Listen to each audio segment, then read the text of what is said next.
Times news channel देखे आप सभी दर्शकों का बहुत बहुत स्वागत है। मैं हूं रमनदीप कौर। इस वक्त की बड़ी खबर आ रही है प्रयागराज से। क्या है पूरा मामला, देखने के लिए बने रहिए हमारे साथ। अतीक अशरफ हत्याकांड के बाद लगातार ईडी की कार्रवाई जारी है। ऐसे में ईडी ने अब अतीक के करीबियों पर लगातार मनी लॉन्ड्रिंग मामले में कार्रवाई कर रही है। तो वहीं ईडी को अतीक के करीबी के घर से आज मिले 25 लाख रुपए। अतीक के दोनों बेटों के निवेशकों की भी मिली जानकारी। बिल्डर अतुल द्विवेदी का सीए नीरज प्रकाश पर भी नज़र। अतीक के बेटे असद के खाते को भी संभालता था नीरज। बिल्डर अतुल द्विवेदी का सीए है नीरज प्रकाश। ईडी की छापेमारी में हुआ बड़ा खुलासा। बता दें, बाहुबली पूर्व विधायक अतीक अहमद के करीबी बिल्डर नीरज पर भी बीते दिनों ईडी ने की थी छापेमारी और साथ ही समाजवादी पार्टी से पूर्व विधायक के घर पर भी हुई थी छापेमारी ईडी की। ऐसे में अब लगातार ईडी की नज़र अतीक के करीबी और उनके सहयोगी बिल्डरों पर है और लगातार छापेमारी जारी है। संगम नगरी प्रयागराज, जहां उमेश पाल हत्याकांड मामले में जहां धूमनगंज एसीपी महेंद्र देव सिंह के द्वारा आज कोर्ट में आरोप पत्र पेश किया गया है। बता दें, यह आरोप पत्र 8 लोगों के खिलाफ पेश किया गया है। पूर्व में ही जहां एक अभियुक्त सदाकत के खिलाफ पहले ही कोर्ट में पुलिस आरोप पत्र भेज चुकी है और अब ऐसे में इसके लिए अगली 21 जुलाई की सुनवाई तय की गई है। इस पूरे मामले पर क्या कुछ कहना है जिला शासकीय अधिवक्ता गुलाब चंद अग्रहरी का, आइए आपको दिखाते हैं। उमेश पाल हत्याकांड के मामले में एसीपी धूमनगंज महेंद्र सिंह देव द्वारा 8 अभियुक्तगण मोहम्मद कैस अहमद, राकेश उर्फ लाला, मोहम्मद अरशद कटरा, नियाज अहमद, इकबाल अहमद, शाहरुख, अखलाक अहमद, खान सौलत हनीफ के विरुद्ध अंतर्गत धारा 147, 148, 149, 302, 307, 506, 34, 120 BIPC, धारा 3 विस्फोटक पदार्थ अधिनियम, धारा 7 क्रिमिनल लॉ अमेंडमेंट एक्ट व 325 SC/ST एक्ट के तहत 8 अभियुक्त गण के विरुद्ध आरोप पत्र प्रेषित किया गया है और इसमें माननीय न्यायालय SC/ST एक्ट श्री अनिरुद्ध कुमार तिवारी द्वारा 8 अभियुक्त गण के विरुद्ध संज्ञान ले लिया गया है और इसमें अब दिनांक 21 जून 2023 की तिथि माननीय न्यायालय द्वारा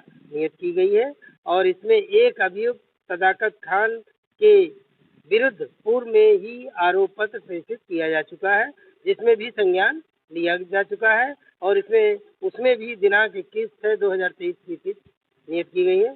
मैं गुलाब चंद अग्रहरी, जिला शासकीय अधिवक्ता चौधरी।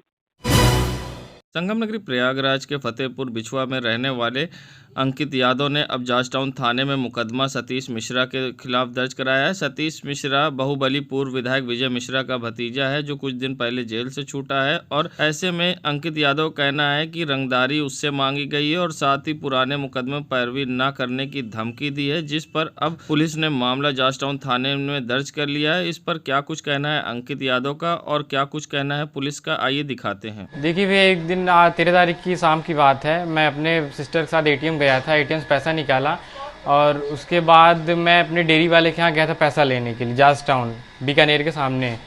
तो वहाँ से उस साइड से ये आ रहे थे और मैं जा रहा था, तो इनका और हमारा सामना, दोनों लोगों का सामना हुआ। तो इन्होंने इतनी तेज़ राउंड अपनी गाड़ी, थार गाड़ी है, महिंद्रा 1768 गाड़ी का नंबर है, उन्होंने अपनी गाड़ी घुमाया और मुझे गाली देते हुए रुक आज तो का जान से मार डाला। बहुत तेज़ स्पीड में गाड़ी इन्होंने भगा करके मेरा पीछा किया, तो मैं अपनी गाड़ी स्कूटी आगे तेज़ में ले जा करके बीकानेर वाली गली के अंदर खड़ा हो गया।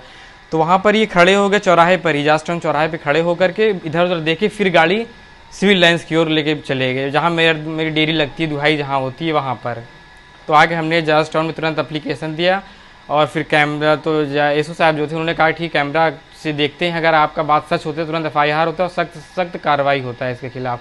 तो फिर जब कैमरा खोला गया तो फिर एकदम सबूत सामने आया और फिर FIR हुआ। अंकित यादव, फतेहपुर बिछुआ। कल जो है एक अभियोग 148/23 जॉर्ज टाउन थाने में पंजीकृत किया गया है, जिसके बादी अंकित यादव पुत्र मनोज यादव हैं और इनको जो है ऋषभ मिश्रा और सती मिश्रा और पप्पू ने के बीच में गाली गलौज हुई और इनको धमकाया। उसके संदर्भ में जो अभियोग पंजीकृत कर लिया गया है और आवश्यक विधिक कार्रवाई की जा रही है। संगम नगरी प्रयागराज के शहीद चंद्रशेखर आज़ाद पार्क में जहां करोड़ों रुपए से साल 2014-15 में सिंथेटिक रैम्प बनाए गए थे, जिससे कि आदमी आसानी से उस पर जॉगिंग करता था। जॉगिंग के ट्रैक पर अब खस्ता हाल हो चुके हैं। ऐसे में लोगों का इस पर चलना मुश्किल है। कई बार लोग दुर्घटनाग्रस्त होते हैं और परेशानी का सामना करना पड़ता है। बता दें, जहां पीडीए के द्वारा इसे बनवाया गया था उस समय एडीए हुआ करता था और मौजूदा समय में अब पीडीए है। फिलहाल अभी तक ये जॉगिंग ट्रैक खस्ता हाल है और सबसे बड़ी बात, इस पर हाईकोर्ट ने भी संज्ञान लिया था और सख्त निर्देश दिए थे इसको बनवाने के।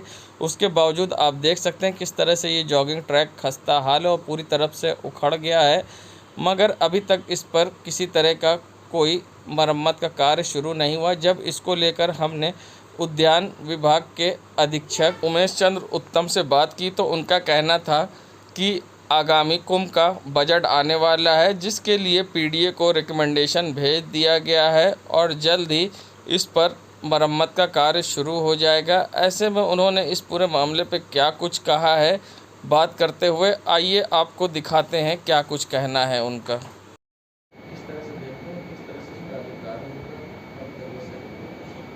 ये जॉगिंग ट्रैक वर्ष 2014-15 में बनाया गया था और लगभग 6-7 साल से ज़्यादा हो गया है। काफ़ी इसमें मरम्मत की आवश्यकता है। इसका कार्य विकास प्राधिकरण द्वारा इस संबंधित एस्टीमेट वगैरह तैयार करा लिया गया है और इसकी मरम्मत का कार्य जो है प्रयागराज विकास प्राधिकरण द्वारा कराया जाएगा। हाँ, ये जो जिला पार्कों के रख रखाव के लिए एक जिला उद्यान विकास समिति बनी हुई है मंडलायुक्त महोदय के अध्यक्षता में, उसमें इस चीज़ का निर्णय हुआ था और प्रयागराज विकास प्राधिकरण द्वारा इसका मरम्मत कराया जाना है। संगम नगरी प्रयागराज के इलेक्ट्रॉनिक मीडिया क्लब में आज जहां ठगी पीड़ित जमाकर्ता परिवार संगठन की ओर से प्रेस वार्ता की गई है। आरोप लगाया गया है कि जहां कई रजिस्टर्ड कंपनियां निवेशकों के पैसे लेकर या तो भाग गई या तो सरकार के द्वारा बंद कर दी गई हैं। ऐसे में कानून और प्रावधानों के तहत केंद्र सरकार की जिम्मेदारी पड़ती है निवेशकों के पैसे लौटाने की, और जब तक निवेशकों के पैसे नहीं लौटाए जाएंगे ठगी पीड़ित जमाकर्ता परिवार उनकी लड़ाई लड़ता रहेगा।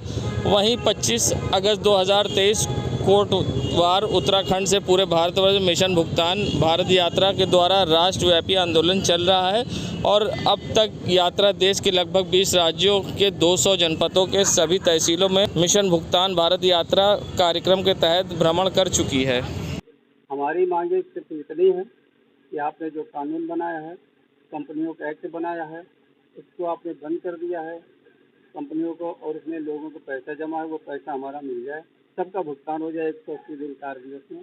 ये हमारी मांग है। 2023 तक में अगर भुगतान नहीं होता है तो सीधा हम बहिष्कार करेंगे। किसी पार्टी को वोट नहीं देंगे, चुनाव का बहिष्कार करेंगे।